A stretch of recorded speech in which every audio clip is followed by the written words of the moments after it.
नमस्कार दोस्तों, आपका स्वागत है योगेश महाजन लीगल चैनल पर।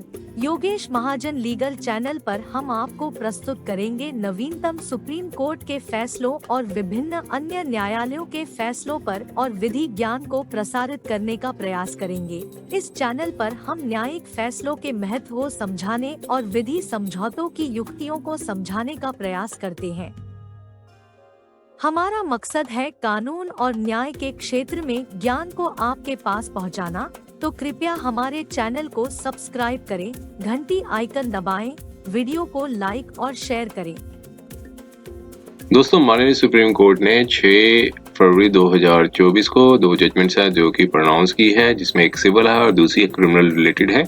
और ये क्रिमिनल अपील नंबर 2852 ऑफ 2023, जिसमें अपीलेंट्स versus state of Andhra Pradesh, जो कि now in state of Telangana other का ये केस है। तो इस जजमेंट में क्या हुआ था कि यहाँ पर 4 अपीलेंट जो हैं वो 4 अक्यूज्ड हैं, उनको ट्रायल कोर्ट ने 302 की सजा थी वो सुना दी थी। Means punishment for the murder के अंदर उनको लाइफ इम्प्रिजनमेंट की सजा सुना दी गई थी।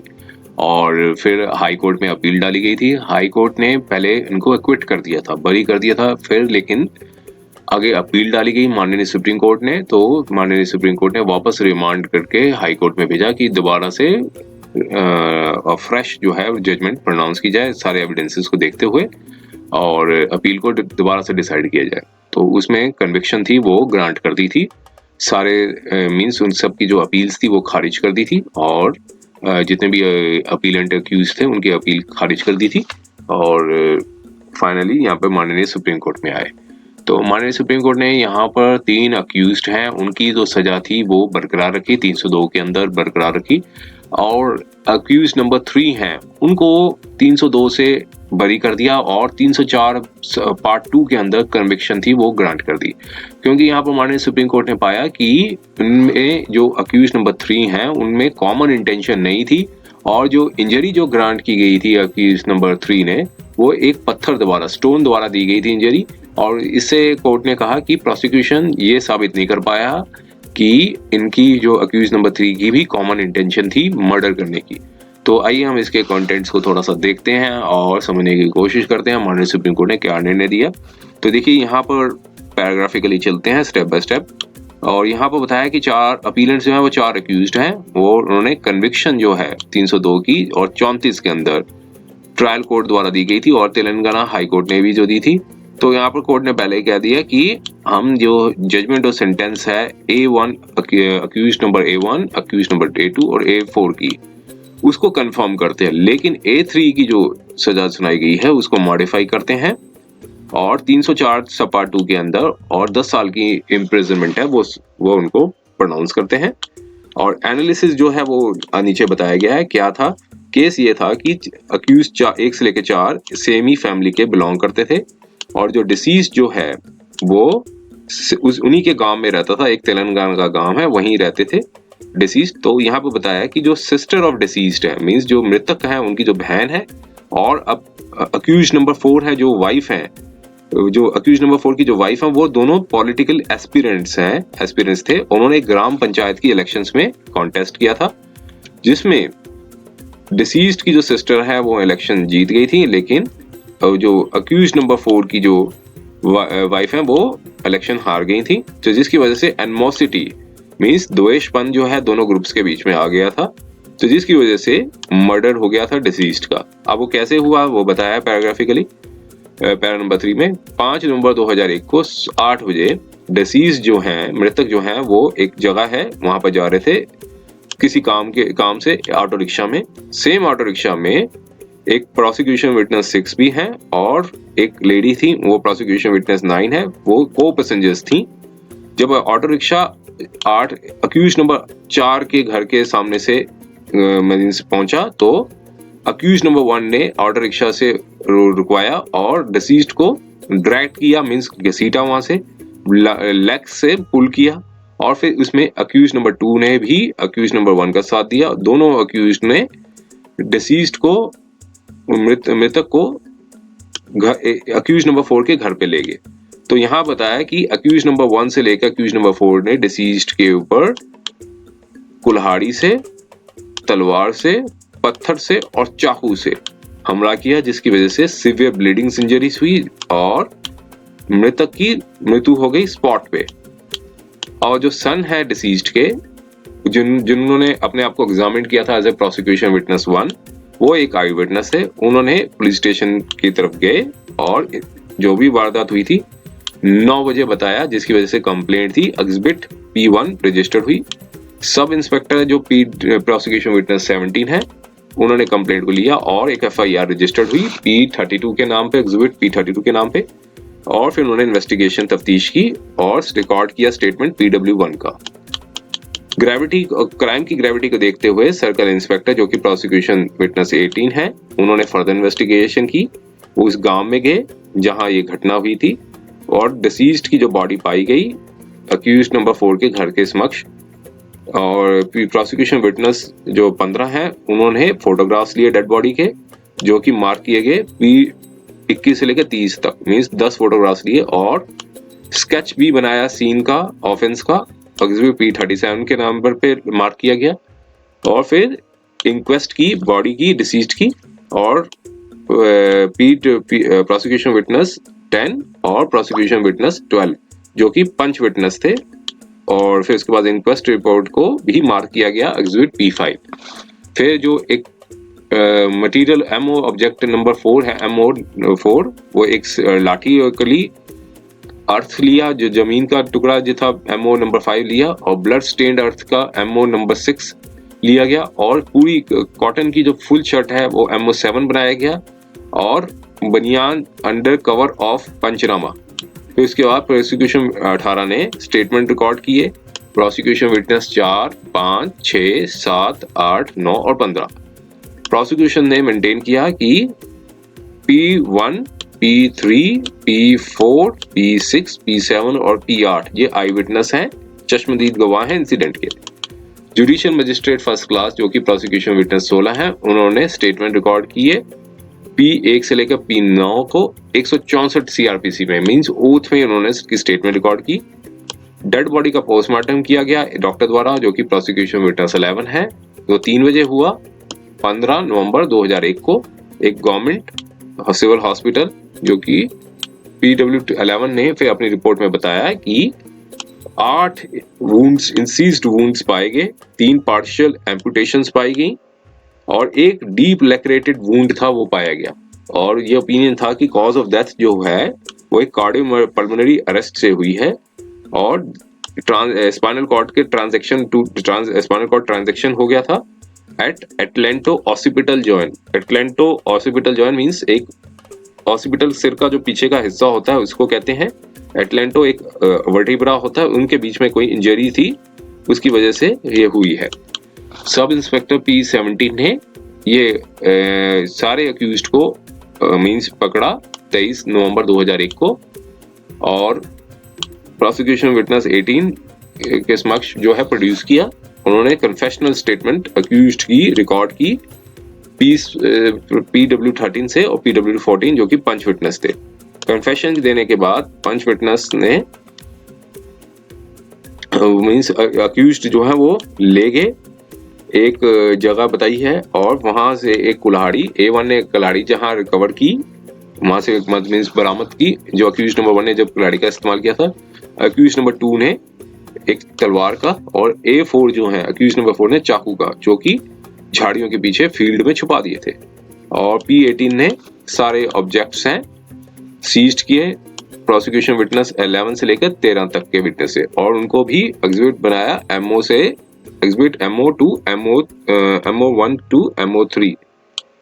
और P18 ने भी रिकवर की लुंगी जो कि बिलोंग करती थी A1 की और बिलोंगिंग्स थे A2 के, जो कि जिसे एग्जिबिट MO नंबर 9 और 10 बनाया और इसको फॉरेंसिक लैब में भेजा हैदराबाद में, और जो रिपोर्ट आई उसे एग्जिबिट P16 पर मार्क किया।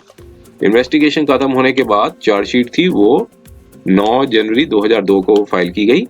मजिस्ट्रेट ने जो थे वो कॉजनेंस लिया 302 read with section 34 of Indian Penal Code के तहत सारे एक्यूज्ड के तहत। फिर उसके बाद मजिस्ट्रेट ने कॉपीज थी चार्जशीट की, सारे कनेक्टेड डॉक्यूमेंट्स हैं और वो कोर्ट ऑफ सेशन में कमिट कर दिए और इस लर्नर सेशन जज ने नंबर मार्क कर दिया, session case number so and so, और चार्जेस फ्रेम हुए। अक्यूज ने अपने आप को निर्दोष माना और ट्रायल फेस किया। उन्होंने कहा हम ट्रायल फेस करना चाहते हैं। प्रोसिक्यूशन ने 18 विटनेस एग्जामिन किए, PA 1 से लेकर 18 तक, और 37 डॉक्यूमेंट मार्क कराए, 10 मटेरियल ऑब्जेक्ट्स मार्क किए। एविडेंस क्लोज हुआ। अक्यूज ने अपने आप को 313 CRPC में अपने आप को एग्जामिन किया कि कहा कि कोई डिफेंस विटनेस नहीं लिया और सारे जो इंक्रिमिनेटिंग विटनेसेस जो एविडेंस थे उसको डिनाई किया। ट्रायल कोर्ट ने अपनी जजमेंट थी, एलैबोरेटिव जजमेंट 2005 में आई थी, 24 फरवरी 2005 में, और सारे अक्यूज्ड को गिल्टी पाया और कन्विक्ट किया 302 और धारा 34 के अंदर, मींस पनिशमेंट फॉर मर्डर और कॉमन इंटेंशन के अंदर। और फिर साथ में कहा कि इम्प्रिजनमेंट फॉर द लाइफ होगी, आजीवन कारावास होगा, और 500 रुपए फाइन भी दिए, और अगर कहा कि नहीं देंगे तो एक डिफॉल्ट करते हैं तो 1 महीने की सजा बढ़ेगी। अपील में डाला गया। अब अपील जो हाई कोर्ट में डाली गई तो हाई कोर्ट ने सारे अक्यूज्ड को एक्विट कर दिया। एक जजमेंट आई थी 21 जून 2007 में, और फिर जब इस कोर्ट में, सुप्रीम कोर्ट में अपील डाली गई तब कि उनकी कन्विक्शन और सेंटेंस को सेट असाइड कर दिया, क्रिमिनल अपील को वापस रिमांड कर दिया, और हाई कोर्ट में कि दोबारा से इसको फ्रेश कंसिडरेशन पे देखा जाए। और फिर इसके बाद इम्प्यून जजमेंट थी, हाई कोर्ट ने फिर अपील थी वो खारिज कर दी और ट्रायल कोर्ट की जजमेंट को कंफर्म कर दिया। और फिर अब यहाँ पर फाइंडिंग्स थी ट्रायल कोर्ट की, उस पे गए दोनों सबमिशंस देने के बाद। ट्रायल कोर्ट ने पाया था कि प्रोसिक्यूशन विटनेस की क्रेडिबिलिटी है, और प्रोसिक्यूशन विटनेस 1, 3, 4, 7 और 8 हैं, वो आई विटनेस है, तो उनकी जो टेस्टिमोनीज थी वो कंसिस्टेंट है। और P6 जो विटनेस थे वो क्लिंचिंग पीस ये था कि वो प्राइवेट थे इंसिडेंट में थोड़े से शुरुआत में, लेकिन जब इंटेंस क्रॉस एग्जामिनेशन हुआ जो इनके बारे में, रेजिडेंस को डिटेल्स अबाउट इंसिडेंट, सिर्फ माइनर वेरिएशन ही पाए गए। ट्रायल कोर्ट ने पाया कि सारी टेस्टिमोनी अनशेकन है और कंसिस्टेंट है और नेचुरल है, और P1, P3, P4, P7 और P8 ने कॉरोबोरेट कर दिया, जो कि इंसिडेंट था कि ऑटो को रुकवाना, डिसीज्ड को खींचना, गन्स और असॉल्ट करना वेरियस वेपन से। और अक्यूज नंबर 1 ने, विटनेस ने ये भी डिटेरेट किया कि A1 ने ऑटो रिक्शा रुकवाया था A2 को, और उसे डिसीज्ड को ऑटो से घसीटा था, और A2 ने अटैक किया था तलवार से। जब वो A4 को घर लेके गए तो तलवार निकाली थी A2 ने और डिसीज्ड के सिर पे मारी थी, और A4 ने भी इंजरीज थी, चाकू से प्रहार किया था। और A3 ने डिसीज्ड को सिर पर पत्थर से, स्टोन से प्रहार किया था। A1 कंटिन्यू अटैक करते रहे और डिसीज्ड को एक्स से मारा, और ये सारे विटनेस ने ये कंसिस्टेंट नेचर थे, नैरेटिव था अटैक का वो बताया, और रूल्स क्या था ईच अक्यूज्ड का वो बताया। अब जो जज हाई कोर्ट की जजमेंट आई, अब हाई कोर्ट ने करेक्टली रिलाई किया PW6 की कि वो ऑटो रिक्शा में थे। P6 ने और ऑटो रिक्शा बोर्ड किया था P5 के साथ, वो भी डिसीज्ड के साथ थे, P9 भी साथ थी, तो हाई कोर्ट ने बिलीव किया। और P6 की जो कॉर्पोरेट भी किया गया, P1, P3, P4, 7 और 8, और हाई कोर्ट ने पाया कि एविडेंसेस कंक्लूसिवली एस्टेब्लिश करते हैं अक्यूज्ड का बारे में, और रीजनेबल डाउट प्रूफ हो रहा है। और सबमिशंस बताई, कॉन्ट्रडिक्शंस थी कंप्लेंट में और टेस्टिमोनीज की, और लेकिन कंक्लूजन बताया कि तो जो कॉन्ट्रडिक्शंस है वो काफी माइनर है, मींस माइनर है, काफी नहीं माइनर्स हैं। और यद्यपि एविडेंस को फ्रेश जो है कंसिडर किया और डिटेल एग्जामिनेशन के बाद सेम ही कंक्लूजन पे आए। और अब यहाँ पर कहा कि हम अपनी एंशियस कंसिडरेशन देखते हुए सारे एविडेंसेस थे स्क्रूटनाइज करते हैं आई विटनेस के डिटेल पे, हम भी पूरी तरह से एग्री करते हैं ट्रायल कोर्ट और हाई कोर्ट ने जो बताया है, और कंक्लूजन जो बताए गए हैं एविडेंस और लॉ के बेसिस पे अप्रिशिएट किए गए हैं। एक एक्सपेक्ट था जो दोबारा से कंसीडर करना चाहिए, जो ट्रायल कोर्ट और हाई कोर्ट ने जो एनालिसिस किया था, और वो था evidence against the accused number 3। और यहाँ पर बताया कि जो टेस्टिमोनीज थी आई विटनेसेस की, P1, 3, 4 और 6 ने ये बताया था कि A3 ने स्टोन का इस्तेमाल किया था और डिसीज्ड के सिर पे मारा था। P7 और P8 ने कोई कुछ नहीं बताया था इनके जो अक्यूज नंबर 3 का क्या रोल है। अब उनकी टेस्टिमोनीज को भी एग्जामिन किया, उन्होंने यही बताया कि चीफ में एग्जामिनेशन में क्या बताया था, सारी टेस्टिमोनी को अच्छे से स्क्रूटनाइज किया कोर्ट ने।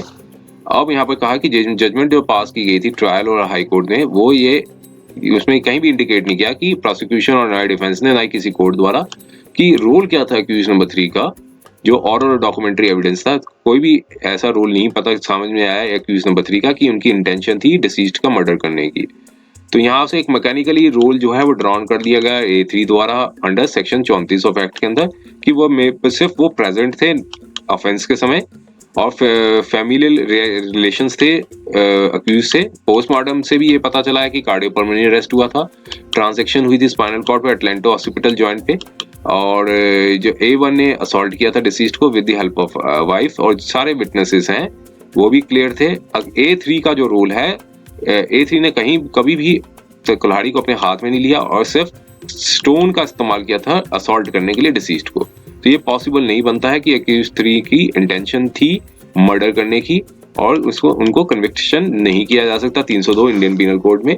और P11 का जो पोस्टमार्टम था उसके सारे को एनालिसिस किया जो इंजरीज आई थी। P11 ने बताया, जो डॉक्टर थे जिन्होंने एग्जामिन किया था, उन्होंने कहा था कि डिसीज्ड ने 12 इंजरीज हुई थी, 10 जो हुई हैं वो शार्प एजेड वेपन से हुई हैं। 11th इंजरी जो है एम्पुटेशन हो गई है middle 3 fingers of the left hand. तो एक लेक्रेटेड वुंड था 8x17 सेंटीमीटर का, और वो एक कंप्लीट ट्रांजैक्शन हुई है स्पाइनल कॉर्ड की अटलांटा हॉस्पिटल जॉइंट पे। और ट्रायल कोर्ट ने, हाई कोर्ट ने एनालाइज नहीं किया, एविडेंस था अक्यूज नंबर 3 के अगेंस्ट पे, और सिर्फ उनको कन्विक्शन कर दी जैसे 302 के अंदर 34 इंडियन पीनल कोड में जब बाकी 3 अक्यूज्ड को किया उसी में हिसाब से कन्विक्शन कर दी। तो क्यूमुलेटिव सर्कमस्टांसेस ये है कि A3 ने पार्टिसिपेट जरूर किया था, जो कि क्लियरली इंडिकेट करता है, लेकिन इनकी इंटेंशन नहीं थी मर्डर करने की, 2 रीजन से। पहली चीज कि अक्यूज ने कभी भी कुल्हाड़ी हाथ में नहीं ली और असॉल्ट नहीं किया वेपन से, और किसी भी जो है विल्ड नहीं की एक्स को at any point of time. और अक्यूज A3 जो है सिर्फ उनके हाथ में पत्थर था, और सम विटनेसेस ने ये भी कहा कि उसने सिर्फ थ्रेटन किया था कि इंटरवीन करने के लिए और असॉल्ट को रोका था।